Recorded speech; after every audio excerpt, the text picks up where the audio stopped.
Oh yeah, this is definitely gonna work. Penis pumps, we've all used them. But that's not why we're here today. My name's Johnny, I'm an underwater cinematographer. This here's my baby. It is the Nauticam 5D Mark III housing, and what's inside of it is very valuable to me. So I went to Backscatter.com and I picked up this airlock system.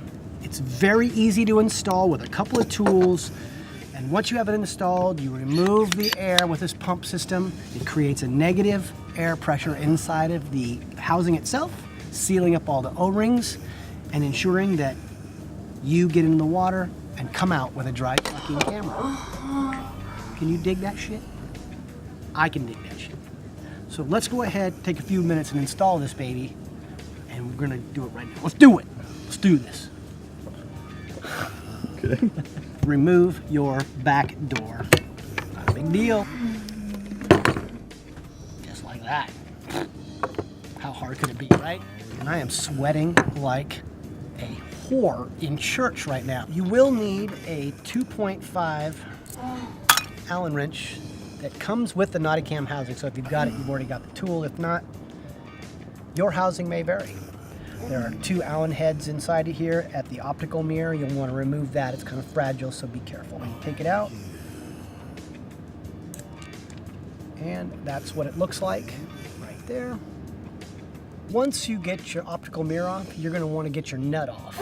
And you're going to need a 14mm socket. I got this big long one with a little handle on here.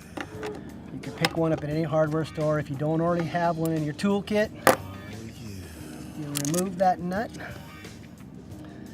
Okay, and you want to keep that nut because that nut is going to go on to the new bulkhead for the airlock system. Remove the cap from the optical port. And I actually had to fabricate this small, what they call an ignition wrench, and we had to grind it down a little bit in order to get it to fit inside of here, because it's a very tight fit inside of there.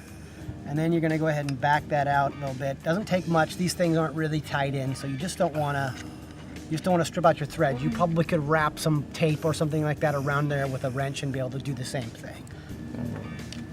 The airlock system comes with 2 parts that you'll need to install. One is the actual port that goes into the housing, and it's very simple. You just go ahead and thread it in. Not a big deal. Simple stuff, right? I mean, even a little monkey could probably do this job. So I take a crescent wrench, put it on the head there, give it a little twist. The O-rings are going to seal right down. I'm going to put the airlock system on it, and when I'm done with the airlock system, I'm going to crank it down. If there's a leak someplace, I know it's going to be from here, right? Get the airlock system's bulkhead in place. Make sure that you put on that original 14mm hex head. The next thing you want to do is you want to install the quick connect. This is how you attach the pump to the actual housing. And it's very simple. You just put a little pressure on it, that locks it into place, screw it down, and you're done. I mean, it's just that easy. Okay, the last thing we have to do is take the male portion of the gauge and put it into the female quick connect coupler. And then we pump and stroke and stroke and pump and pump and pump and pump and pump and pump and pump. Now we look at our gauge, and our gauge says -7 pounds of pressure inside of this housing. Give it about 3, 5, 10 minutes. You can leave it overnight if you want to. This thing will still read the same in the morning. If it doesn't, you need to check. You've got a hair in an O-ring someplace. Something is not holding there. If it's not holding there, it's a red light. Don't take it in the water. If it sits steady, you're golden. So if you want to get an airlock system, go to backscatter.com.